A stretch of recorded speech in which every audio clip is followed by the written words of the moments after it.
Okay, so today we are going to look into signs from around us, from the traditional sources that tell us what the world will be like before Mashiach comes.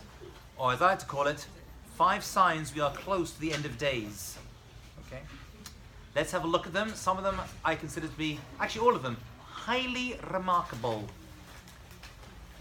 Could someone please give this to Shana Shriki, please? Pass it back. Swisser. Wake up, love. Okay, let's start with the Mishnah. The Mishnah at the end of Sota tells us the following information right before Yemot HaMashiach, the days of Mashiach come. It's Tan Rabbi Yehuda. It was taught in the name of Rabbi Yehuda. Oimer, Dor Ben David Ba, the generation that the Mashiach, Ben David, is going to come. Beit Havadi Eliznut, meeting places, study halls, colleges, if you want, will be full of licentiousness. Great word, bad thing. Sexual impropriety. Yeliznus Vagalil, the north of Israel, Yecharev, will be destroyed, will be laid bare. Vagavlan, and the Gavlan, some say it's a place in the northeast of Israel, some say it's a reference to the Torah scholars. Yashem will become neglected. Vanshe Gvul Yisavavu Me'ir Le'ir. We're going to see people on the edges of the land of Israel are going to be moving from city to city. I always think about when Gaza was emptied out by the Israeli government, how the people living on the border of Israel had to move from city to city. V'lo yichanenu, and they will not be able to sit and have rest. V'chachmat asofrim tisrach. Wisdom of the scholars will decay. The yerei chet, those people who are fearful of sin. Hi. Hi. Welcome. Hello. Would you like to sit in the class? You're just saying hi. You can say hi. You can sit in the class if you want to. Yeah, you want to try the class? No? Okay. See you in Stern full-time, God willing. Sign up there. Okay. V'yirei chet yimasu. Those people who are fearful of sin, those people who are spiritual people, who believe in God, who follow Judaism, follow Torah, do mitzvot, they're going to be hated. Upnei hador, k'pnei hakelev. And this is the bit I want to focus on. By the way, the Mishnah says a lot more. We'll look at more of it later on. But I just brought it, show that the generation, what's happening in Israel and the generation, we see are going to be dealing with challenges when it comes to spirituality. Why, we have to figure out as well. But I just want to focus on the last piece. And the last piece of the Mishnah doesn't seem to fit in with the rest of it. The Mishnah says, Pnei hador k'pnei hakelev. The Pnei hador, the face of the generation, will be like Pnei Kelev. Be like the face of a dog. Face of generation will be like the face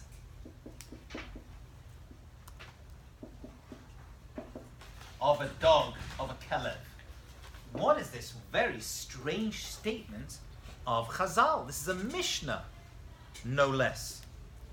Rashi Marsha, and we'll even see Rav Elchanan Vassim and Zecher Tzedek Levracha gives us their interpretations of this. What does it mean? The face of the generation will be the face of a dog. Says Rashi, people are going to look like their dogs. You ever see that? Walk down the street, someone's walking the dog, you look like same floppy ears, same wet nose, right? Same matching faces. So he says people look like their dogs. Why that would be, we have to see. Or, says Rashi gives a second interpretation on this piece of Mishnah, they will have no shame like dogs. Dogs are very loving creatures, but everything they do in public for everyone to see. Right? There's not too much hidden. So too, the generation before Mashiach comes, nothing's going to be private. Everyone is going to be doing everything in public. No shame, no busha. That's Rashi. The Marsha says no. This means that people will become like dogs, meaning very, very hypocritical. What does that mean? Well, first of all, what does the word kelev mean? Kelev means kol lev, all heart, like man's best friend. In their faces, people will become very, very dedicated and seem like they love you, but inside they're going to feel otherwise. There's going to be a lack of authenticity before Mashiach comes, says the Marsha. People are going to be living hypocritical lives. They'll talk one way, but their hearts will be very, very different. So we're going to see this very inauthentic generation where one way on the surface, on the outside, it seems as though they're very real people, authentic, but on the inside, they're not very loving at all. Okay? Rav Chanan Massman gives probably the most famous and most fascinating. It's a very thin, small book. I bought when I was a kid. I bought this very small book, not knowing that this would become, a major part of my teachings. And he says, I'll tell you what we're talking about. Who are the Pnei Dor? Who are the face of the generation? Who are the face? Yeah, sit over here. Who are the face of the generation? Leaders. Leaders of the face of the generation, right? The Pnei Dor, are the leaders. Why? Because they're the people you see the faces of. They're always in the news. They're in public. They're being seen. So the face of the generation means the people who lead us. The people who lead us will have the face of a dog. What does that mean? He said, this is not an insult. It's just a reality. And he says, imagine you see a person walking their dog. Where does a dog always walk? In front of them. Now, if you were to look at that scene, you would think the dog is leading the person. How do you know the dog is not leading the person? Because the person's going to turn around. When the person makes a left or right turn, the master, the owner, what does the dog do? Turns his face to see where the master is going, and then doubles back and goes after them. So it seems as though the dog is leading, but really the master is making the decisions. Same thing. The leaders will be like dogs. It will look like, it will seem as though the leaders are leading, but they aren't. They're just acquiescing and responding to the people, the masses, who they're meant to be leading, but really they're not. The leaders just have a face of a dog. They look happy, they're smiling, it's all you're going to get to see. But inside, they're living a very different life. And they have no real power. Their power is whatever the people, the whims of society, make them want to do. That's how Rav Chanan Massman answers that unbelievable piece. Okay? When people look like their dogs, what's that about? Well, I heard a commentator on this speak recently and said, it doesn't mean people will look like their dogs, but people will fall in love with their dogs. Why? So now let's put that into the equation. You see, what's going on is we're living with a very inauthentic, hypocritical generation. They act one way, and they have this persona in public, but behind the closed doors, something else is happening. Sound familiar, right? Behind closed doors, inside something very, very different. Same thing when it comes to dogs. Dogs are authentic on the outside.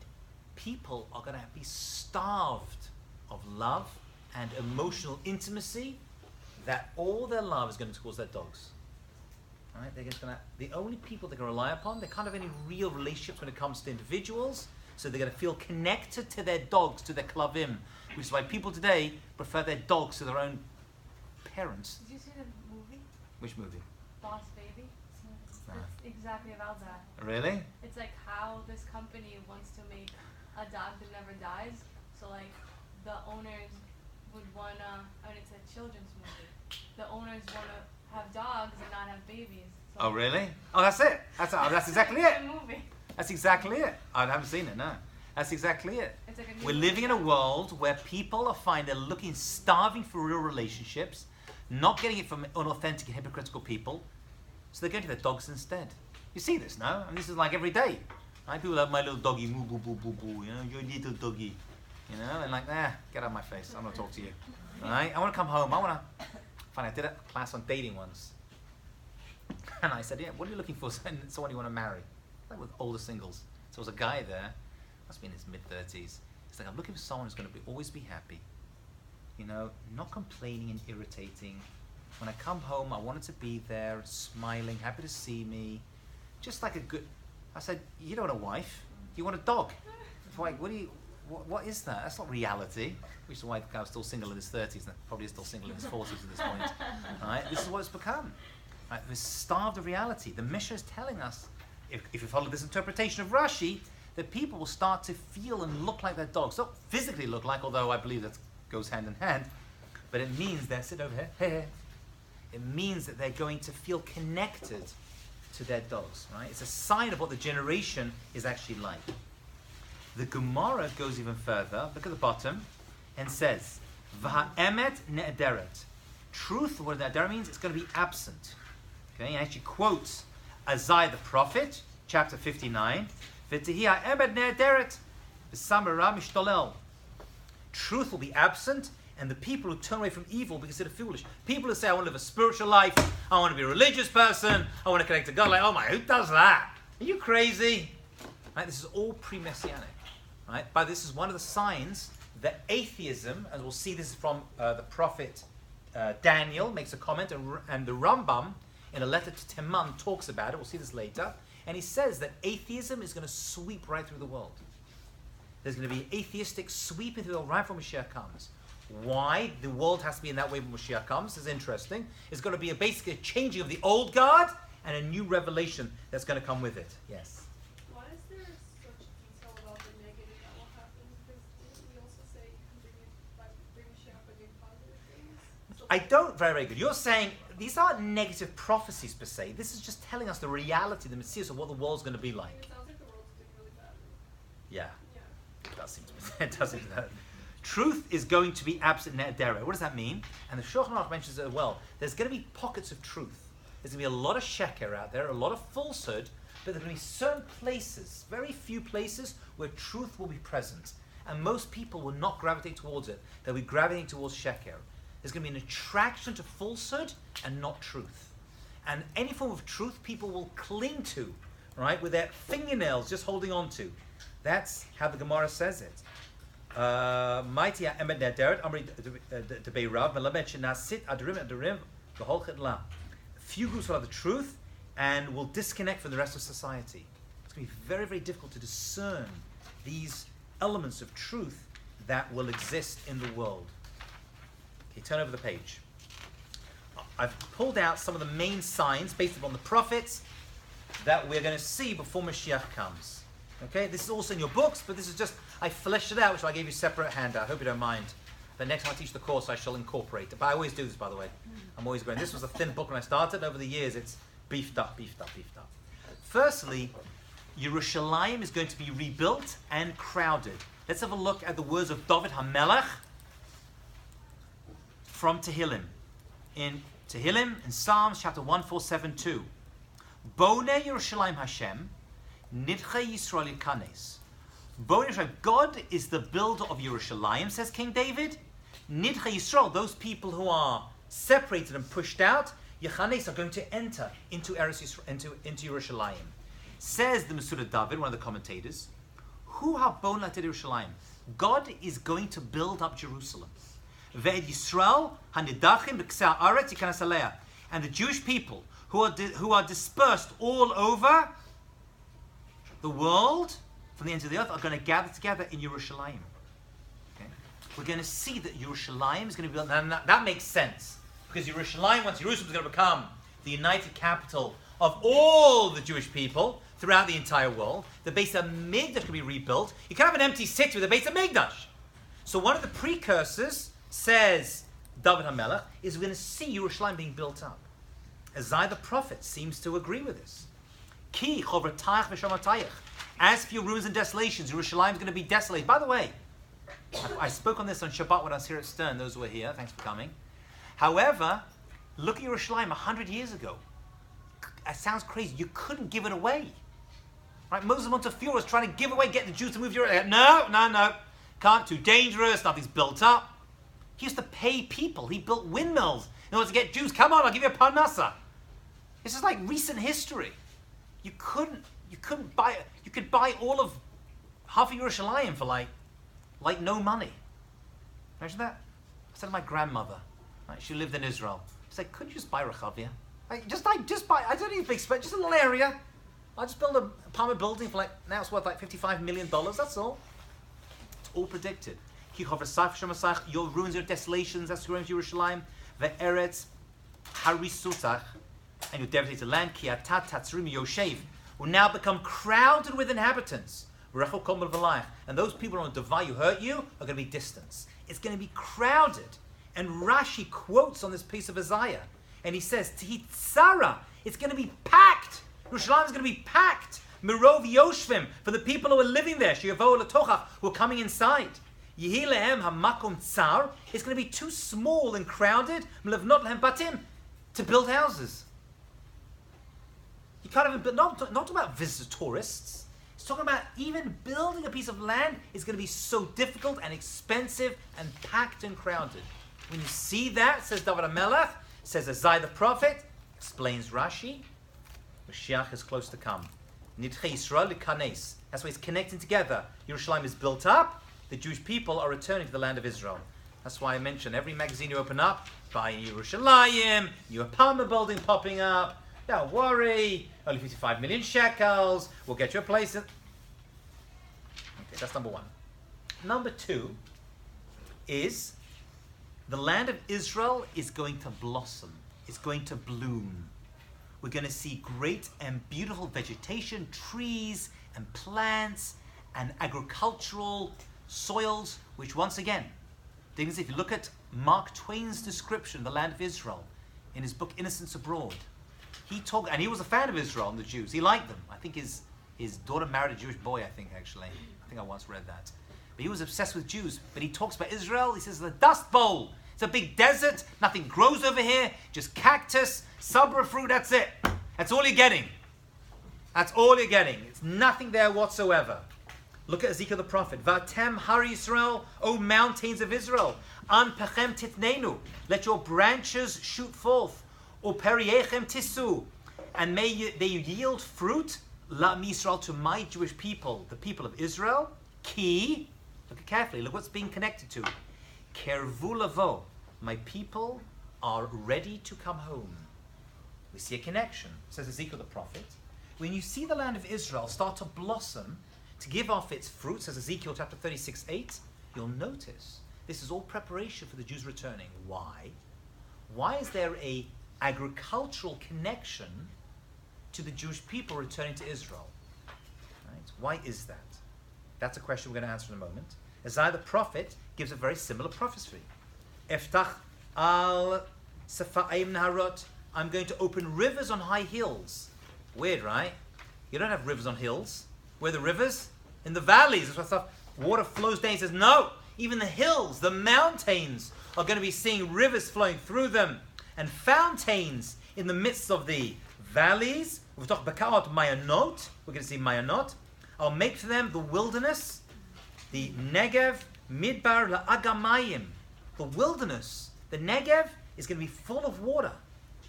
The Eretzia, L'motzei Mayim. And the dry land, they become springs of water. And he says, not only that, all this water, when you have water, what do you have? Life. Water equals life. Okay, water is the most important commodity in the land of Israel. I'm going to bring the cedar, the acacia tree, the myrtle, asim barava. I'm going to put that and the palm tree into the desert, right? Barosh titar utashur yachdav, and you're going to see all this boxwood together in the desert. The desert is going to bloom. Why? Why do we need to see this? So we have two answers from the Radak. The Radak on this piece of Isaiah chapter 41:19 says, I'll tell you why. Number one, the first answer is, it's pragmatic. You need it. Why? Because you have all these Jews moving to Israel. They've got to clear out all these swamps, got to build up the land. Where are they going to rest? What are they going to eat? They need fruit to eat. Right? There's no falafel stand, no shawarma stands yet. It says 1900s. We're going to build up the land of Israel. What are they going to eat? Where are they going to rest? They have shade when they work. They have fruits and vegetables. And now it becomes a whole world of produce. That's number one. It says the Radak, what were these trees for? These are the people who come up from Galut. Yelehem tzel, they have shade. So the heat won't burn them. Right? That's answer number one. Answer number two, he says, so maybe he's not so happy with first answer. So here's the second answer. Hapela, this is all miraculous. So the world, he says, is going to see that we, the Jewish people, have come to our rightful homeland, our rightful cities, and we're turning the Negev, the dry desert, into a blooming industry. Okay? And bring varieties of fruits and flowers and vegetables in places they don't normally grow. And all the nations, what's this all for? Vidu l'shem Hashem leolam ala pelahu. So the nations of the world say, wow, this is amazing. Something big is happening over here. It's miraculous. It must be that the return of the Jewish people is destined from heaven. It must be, says the Radak, that all this is there to show the tremendous power of the Jewish people returning to their land of Israel.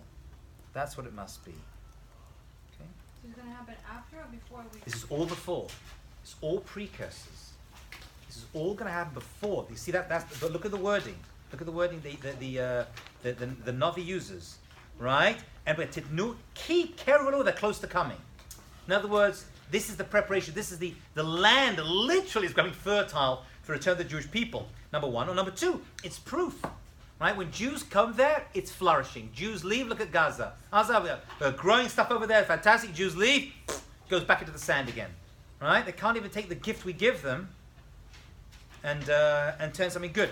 All of this is in preparation, hachana, for before Mashiach comes. Your statement? Yeah. No, I have a question.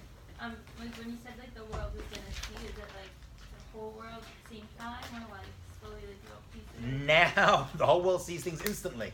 Okay. Right? This is all gonna. Yes. Yeah. And by the way, we've become the masters of this. Israel exports its technology of agriculture to Africa. We don't keep it for ourselves. We share it. Right? So you see this whole pipe dripping thing they have. Look at how this whole like startup nation thing. It's all we see this. If you follow what I'm just saying, what you can take it or leave it. I'm just saying what the prophet says. Right? The prophets talk about this and seemingly give us evidence of this. Okay, that's two. Number three is a continuation of what we started to discuss already. But one second, I just want to look at one last piece, if you don't mind.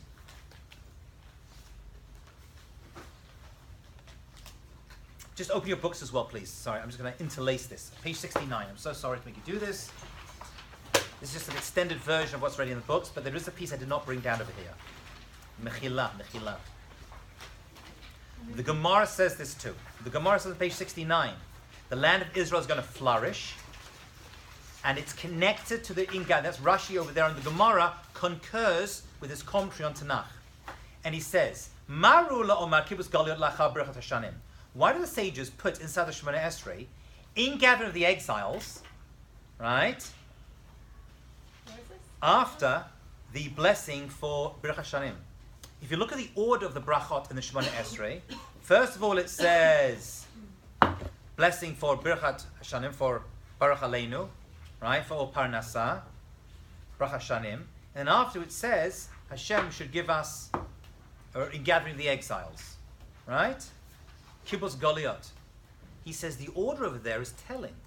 The Chazal, the rabbis who put together the Siddur, are saying that first of all comes the bracha of Shanim, agricultural success in the land of Israel, and after that we have Kibbutz Goliot. So even the order of the Shemona Esrei is speak. This was like known information. The two go together, and Rashi agrees with that. Rashi Alma Kibbutz Goliot be'et bracha Shanim hi. We're going to see that the Kibbutz Goliot, the return of the Jewish people to the land of Israel, is going to happen before.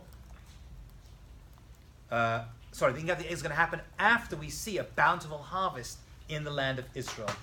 Right? And he quotes, the Gemara quotes the piece of Ezekiel, the prophet, we just looked at.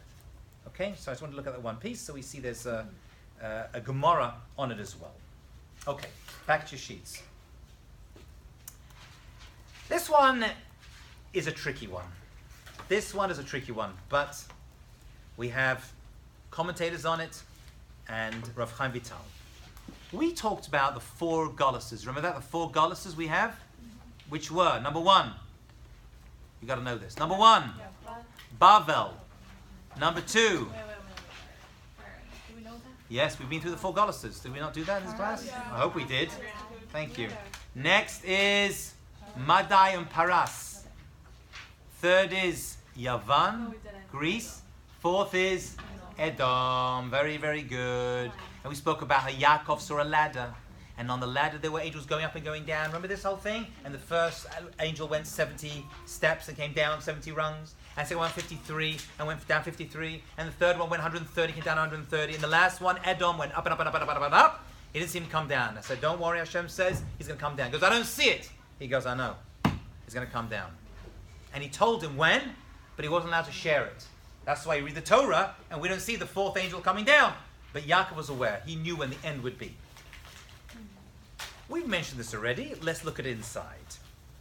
It says in the Torah, it was actually 2 weeks ago, Al Penei Kolechav Nafal, Ishmael, father of the Arab nations, is going to fall upon his brothers. End of Pasuk. Next Pasuk, this is chapter 25 in Genesis, verse 18. It says Ishmael is going to fall upon his brothers. Then it says, Ve'ele Toldot Yitzchak. These are the generations of Yitzchak. Now, seeing these are two disconnected things. Ishmael is going to fall upon his brothers. Then it says, and these are Yitzchak's generations. The Balaturim says, they're connected. If you have two Pesukim, this is not just about, this is Rashi and others say this, something called Somach. When two verses are put next to each other, we find a connection between them. And it says the Balaturim something unbelievable. He says, Al Pnei Kol Echav Nafal, he's going to fall down. V'tzamach lei, and right after it says, Ve'ele Toldot Yitzchak, these are the generations of Yitzchak, Lomar, this is to tell you, Kashi Yipol Yishmael, Bachrat Yamim, when Yishmael goes down at the end of history, as Yitzmach ben David, Mashiach ben David is going to blossom, Shehu, Metoldot Yitzchak, he's from the generations of Yitzchak. So he says it's like a seesaw action. When they're up, we're down. But when they go down, we go up. When you see them fall, we will see, when they descend, there will be ascendancy for the Jewish people. Why we're connected to Ishmael? It's a very interesting question. And by the way, Ishmael, before he died, did teshuvah, right? He was involved in burying his Abba, Avraham Avinu. And so we'll see they will do teshuvah at the end, and there will be a collaboration between us. This is mentioned in a wild piece of Torah, which I've mentioned to you already, but I want to see it inside, so you know I'm not making it up. This is from Chaim Vital. He was a student of the Arizal. He was actually first his teacher, then became a student of the Arizal. And he says, you know what? There's a fifth galut. There's a fifth one. And he says like this, we know there are 4 exiles from the prophecy of Daniel, prophecy of Yaakov Avinu on Harabayit. There's 4 galuses. Bavel, Mada, Yavan, Ve'edom. Right? Sound familiar? You with me? Aval, Od Atidin. But in the future, Yesh Liot Bachrat Yamim at the end of days. Begalut Yishmael. The galut of Yishmael. So what's that one called? What is that? And he gives it a very, very interesting name. And he quotes the Zohar that talks about it as well. He says this galut Chamishi, the 5th one, Acharon Lekulam is going to be the last one. The Kashim Lekulam, and more difficult and more painful than all of them. V'hu galut Yishmael. It's called the galut of Yishmael, who is referred to in the Torah as the Pera Adam. Pera Adam, the wild Adam, the wild man. Now that may seem like an insult, right? The wild ass of a man, right? Actually, it's a bit of a compliment. Because the other 4, we remember we saw Daniel described them as animals, right? Lions, a bear with horns and hair and scary teeth and all this stuff going on to represent the 4 exiles. This one is called Adam. Because Yishmael is called Adam. Why is it called Adam? Why is Yishmael called Adam? Well, first of all, they're spiritual people. They pray, right? They do mitzvot, and they get rewarded for that. They do Brit Milah. Now, they're lo mitzvah oseh. They're lo mitzvah, they're not commanded, v'oseh, they still do it. Now, we are mitzvah v'oseh. We are commanded and we do it. Being commanded and doing is seen greater than not being commanded as doing. What's Adam? Adam is a man. So this final exile is the exile of Adam. It's got chashivut, but it's pera. It's wild. It's unbridled. It's uncontrolled. Right? We have Mesiras Nefesh. They have absolute Mesiras Nefesh. We have Tzniut. They take it to the nth degree. Everything is wild and excessive. It's not contained. So it's Adam, but it's Pera. That's what Paro comes from that. Paro, same Shoresh. Right? Similar lettering. Paro, it's unbridled. Paro was wild. It was a very licentious society. Right? It's rolled back. There are those that say, not this is something different. This is Ishmael. There are those that say, when we get to it, the war of Gog and Magog, another handout if we get there, is related to this and actually may suffice to be the final war of Gog and Magog. There are those that say that. Some say it can't be because Gog and Magog has to happen in the land of Israel. So some say the Holocaust could have sufficed some of the negative prophecies about the generation before Mashiach. Some say no because it's got to happen in Israel. So what's that? What was the Holocaust? I don't know. Like, how do you explain that according to the sages? I don't know. I don't try to explain the Holocaust. I And can't. can you say that what happened in the Middle East right now, that's like I would say it is, yes. I say, listen what he says further. He says something unbelievable. But he says something, if he wouldn't written it, I would never have said it. Okay, that's why he's not compared to animals. For who? That's why it says, that this is one of the Tehillim we read on Shabbat, Lule Hashem, Lanu, heaven forbid that Hashem wasn't with us, Bakum Aleinu Adam. Adam would take us, and it goes on to say, and Balunu would swallow us. So thank God we have Hashem, because if not, Adam will get us. Who is Adam? He says, that's the Adam of the fifth exile. David HaMelech was making a reference in Tehillim, in Psalms, when he says those words, that if it wasn't for Hashem, Adam would swallow us up, and there wouldn't be anything left of us. This is Ishmael, the Arab nations that are surrounding Israel, ready to eat us up. Kiliyot Adam l'sibat hayoto ben Avraham. You see, Ishmael was the son of Abraham. He was a great person in his own right. The Yeshlo Zchut Avot. He has the merit of his forefather, Avraham Avinu. Unbelievable. You hear this? Your brain should be turned to guacamole and oozing out of your ear. Kumosh Mitzinu Shamar. When Avraham Avinu was told by Hashem through Sarah to remove Ishmael from the house, he was upset. Remember that? He got very, very upset. And Hashem said to him, no, listen to your wife. She knows. And over there, Rashi says, we learn from there that Sarah Imenu's nevuah was greater than Avraham Avinu's. But Avraham Avinu says, my son, Hagar, very great woman. He actually remarried her after Sarah died. And this is her son. Right? Lu Yishmael Yechelem, may Yishmael live before you. That life he's talking about is life at the end of days. The Gam Yeshel Zchut HaMilah. He also gets merit for doing Brit Milah. Now they do it at 13, and they're not commanded to do it, but they do it anyway. They get merit for that. Ki Gam Asiba Zikra Adam. He's called an Adam for that as well. V'lachen Galutu Takifa. That's why this Galut of the end of days, the fifth Galut, if you hold to this, is the hardest of all of them. Ki Lachen Dikra Yishmael. That's why it's called Yishmael. Yishmael. God is going to listen to our prayers at that time and answer them. Yishmael. Al Shatin Yisrael Litzok Tzakot Galolot. From all these wars and challenges of the Bnei Ishmael, we're going to cry, and all these stabbings and attacks and blowing and all this stuff. He said, B'mei Galutov as Yishmael v'yanam. Hashem is going to listen to us and answer us. And they get merit. Elsewhere, it's written, I read this, that's why they have Harabayit. It's not a coincidence. Large parts of are held by them, right? Although it's Israel's sovereign land, they have control over it. Because they get it in Olam Hazeh, but we get it back in Olam Haba when Mashiach comes. Yes, you had your hand up, Libby. I see your mind. You're being blown by this. This is twisting your head. Completely. But I bet Ishmael's because Hashem listens to their prayers. At that time, Hashem listened to his prayers, but he's saying there's also a hint for the end of days. Hashem listens to our prayers because of what Ishmael does to us. He's going to cause us to have our prayers listened and heard to, according to Rav Chaim Vital. By the way, if you don't hold by this, you don't have to. The Dal Galiot part of this is extra. However, the Balatur mentions it, and it's based upon, it's hinted at in the Torah itself. Why do they think that this, are we in this fifth exile? And Are you asking me personally?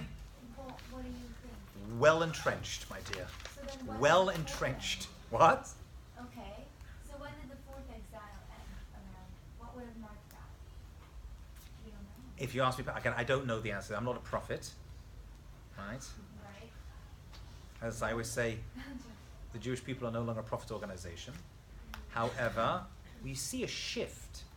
If you look at the Jewish people in Arab countries, the removal in them in the 1948, creation of Israel, the troubles moved from the Western world into this reality. So if you ask me personally, this is just my opinion, we're seeing a shift after the Second World War with the creation of the State of Israel. So either way, we're in the last, right? If you, either in the last, at the end of Edom or in Ishmael. Okay. That's for sure, in the, of Adam. Okay. I mentioned this sweep of atheism that's going to sweep the world. It's based upon a prophecy of Daniel the prophet, chapter 12, verse 10. And there he says, Yitbaru v'yitlabnu v'yitzarfu rabim. Many shall purify themselves and make themselves white and be refined. V'yirshu risha'im. But the wicked shall do wickedly. V'lo yavinu kol risha'im. And the wicked people are not going to understand. V'amaskilim yavinu. For those that are wise, they are going to get it.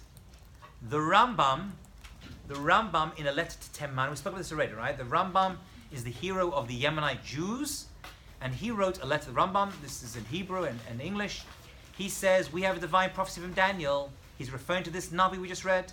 And he says, as a result of the long-staying Galut and the continuous persecutions, many Jewish people are going to forsake their faith, as doubt is going to enter their minds and make them go astray, which wasn't always the way. Jews, for the most part, stayed together. We're going to see a mass movement of Jews away from observancy. The primary reason for this breakdown is that they witnessed our weakness in contrast to our oppressors and their mastery over us. Others will not be plagued by doubts. Their belief will remain firm and unshaken. Small groups are going to be able to hold on. And those that do, we mentioned from the Mishnah, are going to be ridiculed. How foolish are you? Keep Shabbat? What, you still do Pesach Seder properly? You don't eat bread or bread? What's wrong with you? You're crazy. Well, you still support Israel? That's what you're going to be hearing. That's what you're going to be hearing. We just heard that. You didn't read the news? The American Jews don't want to associate. Yeah, I know. And an Israeli politician got into big trouble. Hotovelli got into big trouble making that statement. Yeah, but even she was right, by the way. She was right. I don't know what I know what she said. Like, I don't think she should have said it as representative of Israel. I can say it. She can't. You do say it. I do say it, and I'm right. But she agree. represents Israel, and she needs stoners. Like. Keep stum. But no, but a lot of young American Jews say that they're like they are Jewish, but they don't want to be associated with Israel. They don't want to donate to Israel because they say that Israel is too Oppressive. complicated. No, it's complicated. Oh, okay. You know? That's called ignorance. Okay, let's have a look at the Gemara at the end of it. Can you still say these things? Am I not being PC enough? Sorry. I don't. You're good. I'm out of touch with what's going on. Good. You know what? Pockets of truth, my friends. Pockets of truth. Not much of them. Look at the Gemara at the end. Let's finish off this Mishnah from Sota. I just cut it. It's a long Mishnah. Again, this is Mishnah, by the way. The rabbis, the Tanaim said put into Mishnah. Not some I'm reading oral Torah. The same Mishnah that teaches Shabbos, right, and Chanukah and all the other halakha. Says Rav Naharai, Omer, Dorsh ben David ba, Na'arim yalvinu pnei zakeinim. Young people are going to shame old people. There was always people that had great respect for their elders. Oh, that's gone. Forget that. They're going to shame them. And old people, the zakeinim, yamdu lefnei na'arim. It's an olam hafuch, upside down world. Used to be an old person would walk in, everyone will stand for them and give them respect. Now forget the old people. Now forget them. Get rid of them, throw them into a home. Young people will walk in and people are going to, oh, they're the leaders. Now let's stand, let's give them kavod, let's give them honor.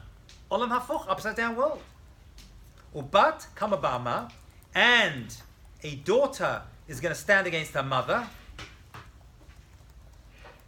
Vakala v'chamota, and a daughter-in-law is going to stand against her mother-in-law.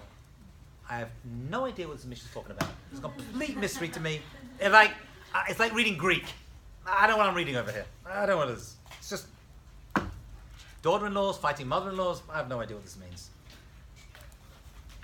Okay. And a son is not going to be embarrassed with his father. Kids are going to do things and not embarrassed what their father says, talk against them. Not only that. let's have a look 1 second. Vatani Rabbi Nechemia, or Medor Ben David Bar, different opinions. But Azut Tarbeh, you're going to see people will be very insolent. There's going to be a lot of chutzpah from the young generation. Right? Yeah, this was written 2,000 years ago, in case you were wondering. Right? And we're going to see honor is going to go down. There'll be no honor for anybody anymore. The vine is going to produce its fruit.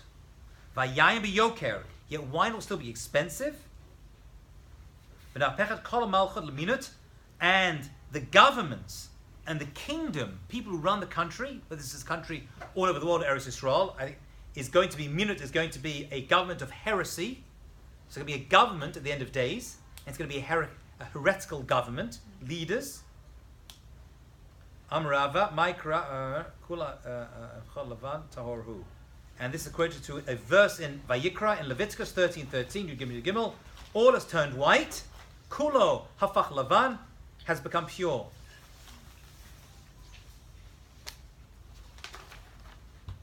Rashi explains what that means. When a person has surat covering their body, the person is impure. If it covers the entire body, he is pure. Likewise, when heresy has spread throughout the world, the time for redemption has come. When you see the world become heretical, not interested in Torah, spirituality at all, just like surat covers the entire body, it's covered in surat, people are going to say, oh, that's good, it looks pure.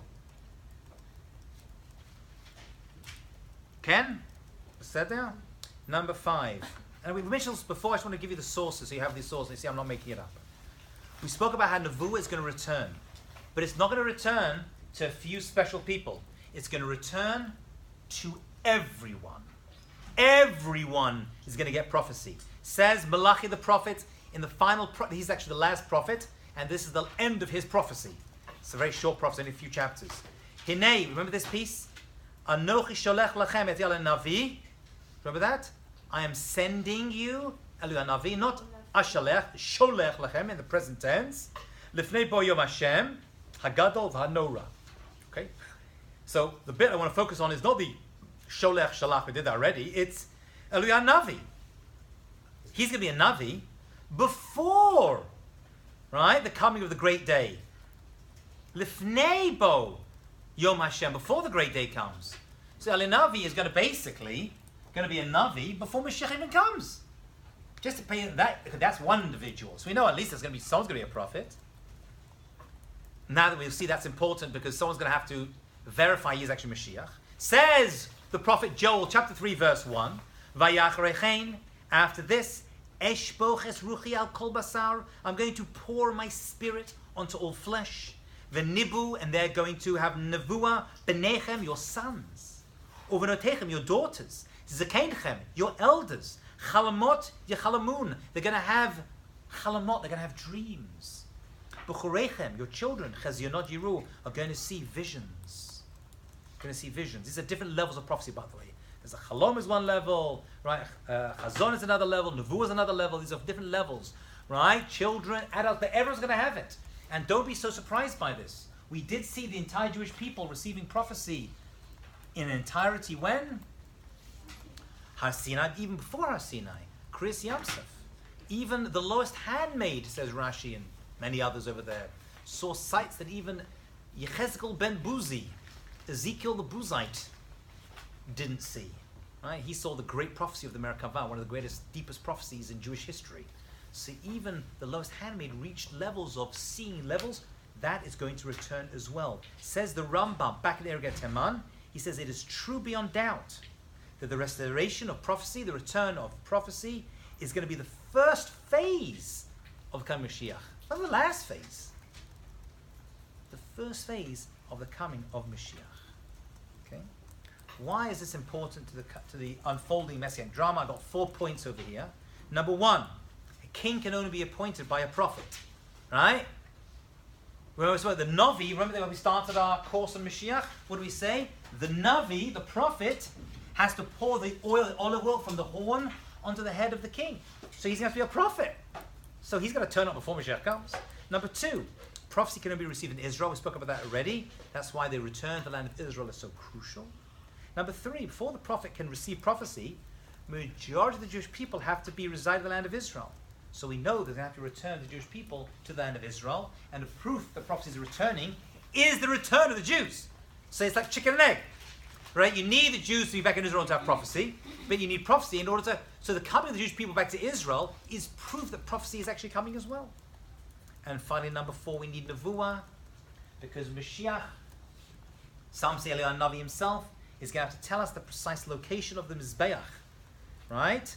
It can't be, it has to be, and that has to be ascertained prophetically, right? As Ezra did in the time of the rebuilding of the Second Temple after Babylonian exile. Okay, that was revealed to him, and revealed as well. He's going to tell what it is. Now, if you remember, we spoke about this idea of the Reach. He's going to Veheriach. He's going to use his power of smell to reveal certain things to us. That's prophecy as well. So another thing the prophet is going to use for is to tell us the various status of Jewish people. Okay, are they Jewish or they're not Jewish? If they aren't, they have a chance to convert, right? Is that person really a Kohen? I mean, they're always called up first, but they're not. You thought you were Israel, you're a Levi, you're actually a Kohen. Yeah? This information is going to be gleaned through prophecy. Right? Which tribe you come from, the return of the tribes to the land of Israel, which we're seeing now from all over the world. Right? The returning of all these Jews, right, and pseudo-Jews and their conversion, return to the land of Israel, wherever they come from, whether it be India or China or Ethiopia, all this. This is all, I'm just reading what the prophet says. I mean, you have to be blind not to see this like happening for our eyes today. I just, it's there and very, very apparent.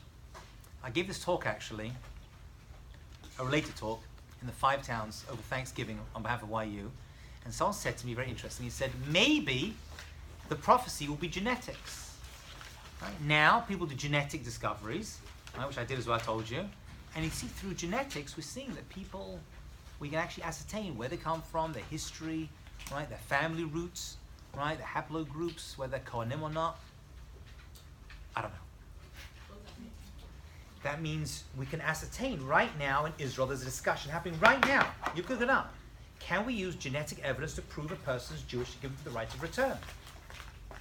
This is being discussed in the rabbinical courts in Israel right now. Look online, you check it out. Right now, there's articles I read this week on this. How much is genetic evidence of giving people the chance of the right to return? What's the percentage that you need to be, I don't know. more than 51%? I don't know. My wife is in, by the way, I'm just letting you know. She's 96% Jewish. The other 4% we don't talk about, but something's going on over there. Okay.